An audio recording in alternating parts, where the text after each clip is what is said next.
আমলনামা দেখাইয়া বলবে, প্রত্যেককে সুপারিশের জন্য নবীজির কাছে চাইতে হলে আমলনামা জমা দিতে হবে। ও মা, সুপারিশের কোনো কাগজপত্র নাই, কথা কোনা কোনো নিয়ম কানুন নাই নাকি?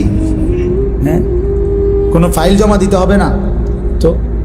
তো নবীজি তো দেখবে, নবীজির সামনে তো আপনাকে বলতে হবে, ইয়া রাসূলুল্লাহ, এই যে আনিসুর রহমান আশরাফি, এইটা আমার ফাইল, আপনি দেখেন, আমার জন্য একটু সুপারিশ করেন আল্লাহর কাছে।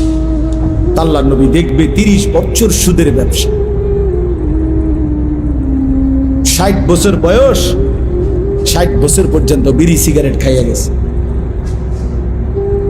30 বছর, 60 বছর বয়স, কোনদিন গালি ছাড়া কথা বলে নাই।